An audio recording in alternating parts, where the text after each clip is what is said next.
the Republican Party, I don't know if you pick up on this, have a problem with racism and misogyny. What?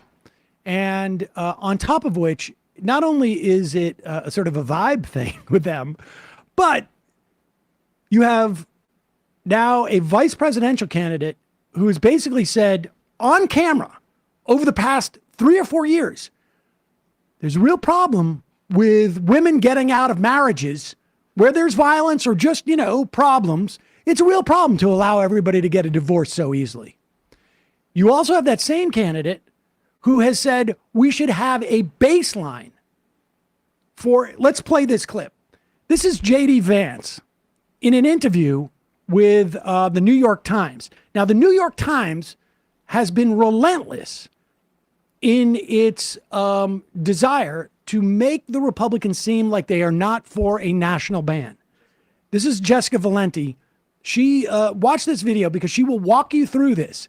She will walk through the way that the Times report on their own interview and then give you what the actual text of the interview was. You got to click through a link to find it. And you can see it's even today. J.D. Vance, despite whitewashing his website and pulling down his abortion ban stuff, he still can't help but articulate an abortion ban. This is Jessica Valenti. I just got the New York Times completely editing a quote to make it appear as if J.D. Vance opposes a national abortion ban. And it's one of the worst things I've seen in a really long time. Here's the quote from the Times. They say he opposes a national ban. He wants it to be left up to the states. And they include this quote from a 2022 interview where he says, Ohio is going to want to have a different abortion policy from California, from New York, and I think that's reasonable, which makes it sound like he does indeed oppose a national abortion ban. Let's look at the full quote, though, which is linked to in the Times piece. Here's the full quote, and you can tell from the get-go that they've deleted the first sentence. And that first sentence is important because he says, I'd like it to be primarily a state issue. Primarily, not entirely, primarily.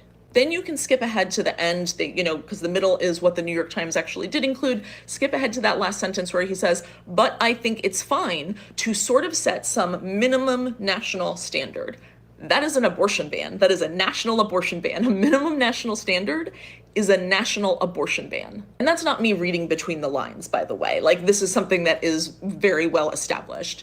But what is so hard about this, why I'm losing it a little bit, is that I spend a lot of time at the newsletter calling this sort of stuff out. It's we don't need any more of that. I mean, but there it is.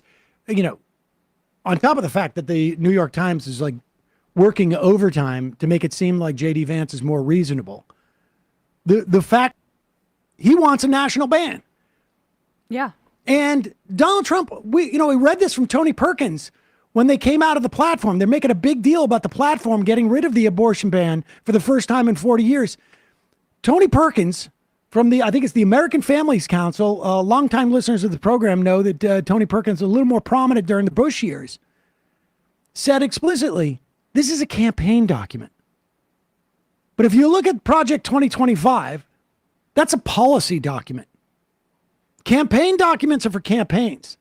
Policy documents are for administrations. Yeah. Vance also voted against establishing a federal right to contraception, protecting in vitro fertilization. He opposed. So if you have someone who can articulate it, it's better than what we have right now. Hey, folks, don't forget to hit the subscribe button and check out our daily show. We do it every day at 12 p.m. Eastern for about 2.5 hours. We even take phone calls. You should check that out.